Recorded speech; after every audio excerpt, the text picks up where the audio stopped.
श्रीमद्वाल्मीकीय रामायणे अरण्यकाण्डम् अथ प्रथमः सर्गः। प्रविश्यतु महारण्यम् दण्डकारण्यमात्मवान् रामो ददर्श दुर्धर्षस्तापसाश्रममण्डलम् कुशचीरपरिक्षिप्तम् ब्राह्म्या लक्ष्म्या समावृतम् यथा प्रदीप्तम् दुर्दर्शम् गगने सूर्यमण्डलम् शरण्यम् सर्वभूतानाम् सुसंवृष्टाजिरम् सदा मृगैर्बहुभिराकीर्णम् पक्षिसङ्घैः समावृतम् पूजितम् चोपनृत्तम् च नित्यमप्सरसाम् गणैः विशालैरग्निशरणैः सृग्भाण्डैरजिनैः कुशैः समिद्भिस्तोयकलशैः फलमूलैश्च शोभितम्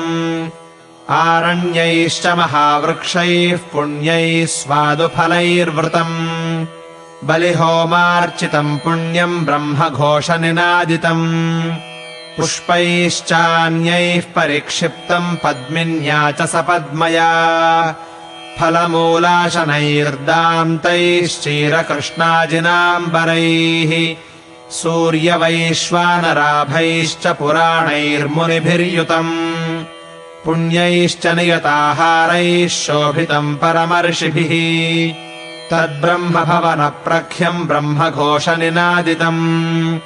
ब्रह्मविद्भिर्महाभागैर्ब्राह्मणैरुपशोभितम्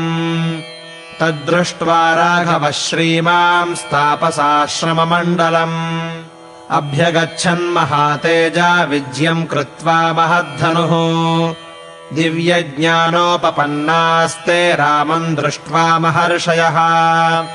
अभिजग्मुस्तदा प्रीता वैदेहीम् च यशस्विनीम्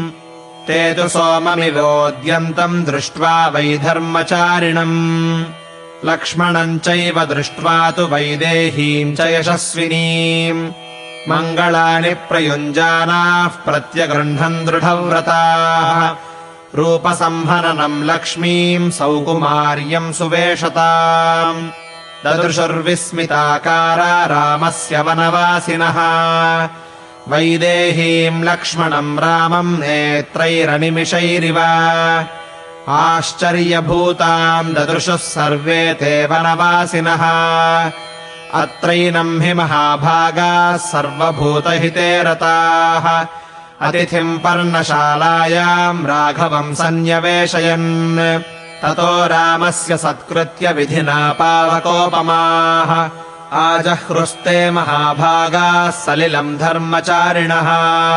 मङ्गलानि प्रयुञ्जाना मुदा परमयायुताः मूलम् पुष्पम् फलम् सर्वमाश्रमम् च महात्मनः निवेदयित्वा धर्मज्ञास्ते तु प्राञ्जलयो ब्रुवन् धर्मपालो जनस्यास्य शरण्यश्च महायशाः पूजनीयश्च मान्यश्च राजा दण्डधरो गुरुः इन्द्रस्यैव चतुर्भागः प्रजा रक्षति राघव राजा तस्माद्वरान् भोगान् रम्यान् भुङ्क्ते नमस्कृतः ते वयम् भवता रक्ष्या भवद्विषयवासिनः नगरस्थो वनस्थो वा त्वम् नो राजा जनेश्वरः न्यस्तदण्डा वयम् राजन् जितक्रोधा जितेन्द्रियाः रक्षणीयास्त्वया शश्वद्गर्भभूतास्तपोधनाः एवमुक्त्वा फलैर्मूलैः पुष्पैरन्यैश्च राघवम् वन्यैश्च विविधाहारैः स लक्ष्मणमपूजयन् तथान्येतापसाः सिद्धा रामम् वैश्वानरोपमाः न्यायवृत्ता यथा न्यायम् तर्पयामासुरीश्वरम् इत्यार्षे श्रीमद् रामायणे वाल्मीकीये आदिकाव्ये अरण्यकाण्डे प्रथमः सर्गः।